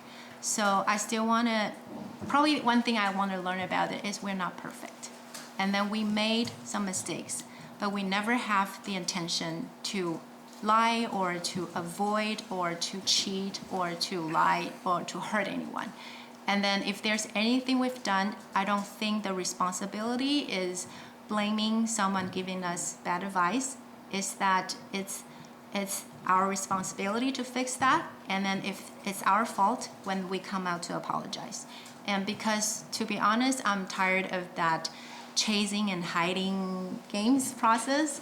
We just want to come out and then let you see who we are, and then don't hide anything. And if there's anything that we should fix or move on, then we will do it. So, but we really need local guidance because sometimes it's harder for us to navigate all this process alone, and we didn't have any chance to make sure who is the right person to talk to. And so if there's anything that we did wrong, we will not hide it. We will admit everything, but please help us how to fix it. And then we don't want to make the same mistakes again. And then so that's why we really need your help. And then probably we're here too late, a little bit too late. We should be here a few years earlier so that we can fix the problems sooner. But I thank you again for giving us this opportunity. Hal? Really, like the words that you chose and the fact that you take the responsibility on yourself, as I wish so many others would do the same. And instead of pointing the finger and blaming others, that they take that opportunity from whether it be a mistake or poor advice and to learn from it and not to make the same mistakes again. So I really do appreciate your words. So I just want to go back, Chair, to you read from a few emails. Where did those emails come from? Do you have questions for the No, guests, I have. I'm going to ask you. You had read emails. I'm going to ask you if you could table those emails because you read them out in the House. So I'd like to see them. Does that work, Clerk? You can send it to me and I can distribute it to the committee if that's what they wish. Sure. Yeah. And I have one more, just a closing statement, if you don't mind, Chair. And I said thank you many times for coming in and enlightening us and sharing your story with us. And I want to say one final time, again, thank you. In my district, there's a sizable Filipino community, and they've been growing over the last few years. And so I can appreciate some of the challenges and some of the opportunities that you face as newcomers to the island. This community in Tignish, I just absolutely love them. I love their culture. I love to learn from them. I love the way that they're trying to fit into our community. And I ensure that I go and I speak to them to ask them if they have any questions or if they need any direction or any advice that I could possibly give to them, because they're very valued. And they do offer a lot, as you do to your community too. So I want to thank you for coming in. We talk a lot about sustainability, and one key piece to sustainability here on Prince Edward Island is population growth. So we should be encouraging that in whatever capacity that we can, especially as legislators. We should be doing all we can to encourage people to move to not only to the urban centers but to rural PEI also, because rural PEI is really, really important to the economy of Prince Edward Island. And I like the fact that you guys are very careful stewards of the land. I'm presuming it's primarily organic foods that you grow, and you support local or organic farmers in your area. And a lot of the small businesses that I mentioned earlier that you do support. So I hope the committee can play a part in giving you some advice, and that you've identified some of your challenges here today. And we should all be collectively helping you find solutions. So I'm going to encourage the government to reach out to you, and I'm surprised that they haven't reached out to you at this point. I'm really surprised at government officials, with this being an issue that in the eastern end of the island seems to be a big issue. I'm surprised nobody's reached out to you to address these concerns and maybe hear your story and maybe give you some direction. Because when we arrive in new places as newcomers, mistakes are often made. And then I asked a question earlier about what you've learned in the past, and we always do learn from mistakes. So there are some good people in this room, there's some good people in this province that can give you advice, and I hope we all do our part to help you. So again, thank you.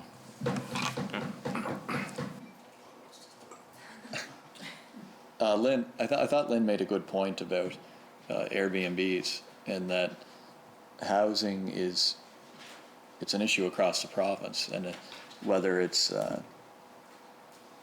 as you had mentioned, Lynn, Airbnbs, houses that are vacant, families can't live in it, in Charlottetown, Summerside, and really anywhere.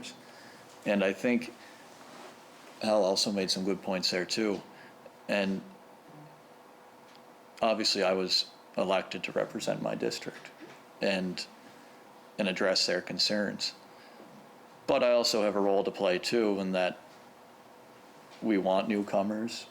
We need it for our area. We need it to survive, for our economy. And how can we find a way forward that, we can really come together and be in one community. And I think that's what we really want to work towards. When I was out, I think it was last winter, the open house, and it was really quite amazing, the facility. And there was hundreds of people there. Like, the cars were lined up way down the road. Like, I think I had to walk like a kilometer just to get to the monastery. So I think the community wants to see you succeed, and hopefully we can find a way forward. So I want to thank you all for coming in. It's very much appreciative. And we're just going to we're going to recess for a moment just to let you pack up, and then we just have to go through the rest of our agenda. So thank you very much.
Okay, back to our agenda, new business. Does anyone have any new business? Darlene? Yeah, I'd just like to bring something up. I met with some of the farmers in my district about high-capacity wells, and I think it might be a good idea to bring in a couple of different family-owned farms and let them talk about their concerns and, you know, what their season was like this year and what they see going forward as far as being viable and keeping their operation going. So it's just an idea. I'm not sure. Do you have any particular ones? Well, I guess I'm just, yeah. if we open it up, are we going to have every farmer in? That's my only. Yeah, I don't think so, but it's just an idea. I haven't really sussed out exactly who we'd invite, but. Hal? Well, we did have the PEIFA in speaking on this issue, and they speak on behalf of farmers. I'm not sure if your farmers you spoke to are part of that organization or not, but. They were concerned that they would just like to speak as farmers, like not as any group, but as farmers themselves. So I'm not sure exactly who we'd invite, but it's just an idea that was brought to my attention, and I want to share it. So. Hal? I'm not opposed to it. I'd actually love to have farmers come in and speak to them. I'm just, I guess it is natural resources, so it is part of our, I'm kind of getting this committee mixed up with the special committee on climate change too. Yeah. And some days I'm wondering, well, who did we have in presenting to which committee? I have to go back and do some research to figure that out. And that's when I met with the PIFA. I think it was the climate change committee that they came in, was it not? Or was it this committee? So it was this committee, okay. So it was this committee. So would we benefit? We're going to benefit, of course, hearing from islanders and farmers. It's just, how much of a priority is it this time? Well, and Darlene? I'm not sure. I haven't looked over the schedule as to what we've got on the docket from now until Christmas, or at least till the house sits. So I don't know if there's an opportunity, but it was just something that was brought to my attention, and thought I'd share it. So. Lynn? Thank you, Chair. I can appreciate wanting to bring in any individual to talk. I can see a lot of value in talking to farmers, but I think then we find ourselves in a situation, we're not just going to bring in farmers from your district, of course. So then we're going to, if we're not going to bring in an organization, to Hal's point, we did speak to the Federation of Agriculture. If we wanted to speak to the Farmers Union or another group, I have no objections to that. It's just otherwise we're all going to be bringing in farmers from our own communities, if not an organization. I don't know how that ever works. I just Darlene? If we're looking at, for high-capacity wells in particular, looking at different areas of the island and how it would affect that area, or how much demand is on, our actual water in, central part of PEI versus east or west, and how much irrigation could have helped this year, or how much of a challenge it was for a particular farmer, and maybe it's, 4 different farmers from across the island. I'm just putting it out there, and I don't know whether we need to do that, but I think speaking to someone who's actually lived it is important. So, yeah. Anyway. Michelle? Thank you, Chair. I know I'm not part of the committee, but I would be interested in knowing if the farmer has additional information that wasn't provided when the PEIFA was here that they didn't speak to, and if the farmers think that that is important to the conversation. They live it and they feel it every day. So I think that if there's something in addition to what the PEI Federation of Agriculture has already spoken to, that they would like to share with the committee, they're impacted by it. So that's just a suggestion. Darlene? I can bring that back, Michelle, to the farmer and say, could you just review what was said by the FA, and we'll go from there. But it's just a thought for maybe the future. I know we're fairly booked up right now, so. Claire. So, sorry. The notice hasn't gone out yet. I had just run it past the chair, but the National Farmers Union, that we agreed to bring in correspondence, I think that was back on the 25th. They're able to come in on the 5th. So they can come in to speak on that. That's what they wanted to, was high capacity wells and water regulations. As far as other meetings before the House opens, we are booked up. And I think even as far as like other time slots, it's pretty tight across the board. but it can be definitely something we talk about again. Yeah. Michelle? Just want to point out though, correspondence, if they wanted to provide the committee with thoughts, a correspondence from the farmer or any farmer might be beneficial as well. Just a thought. I think that their Yeah, so thoughts should be heard. So. Yeah, so they could write a letter to the committee with recommendations or their thoughts, and the committee can take it under. And it's something we can perhaps discuss at the next meeting too. Any further new business? Michelle? Not new business, just follow up. I had written a letter requesting that IRAC speak to the progress on the current investigation. I mean, it's been a year now on, I believe it's October 29th, since they came in and said that they would have a completed investigation within the next 60 to 90 days, which means that we're well past the timelines that they gave us. And I think that the role of us as legislators is to hold to account what we're told in committees as well. And I'd just like to follow up on where that is and if there's been scheduling. Did we discuss that at our last? I think we did. Yes, I believe that the committee wanted to reach out to see what the status was, and then I haven't since heard back. We did send a letter asking for that. That was 2 weeks ago? Yeah. Okay. Roughly. So if the committee, how they want to proceed. And that letter was to IRAC? Yeah, yeah. Okay. Well, perhaps they could come and tell us then why they can't respond to us. If that's a great. If the committee's fine with that. Yeah. Good? Okay. All right, that's good, Michelle? Okay, any other new business? No? All right, motion to adjourn? Gord, so thank you.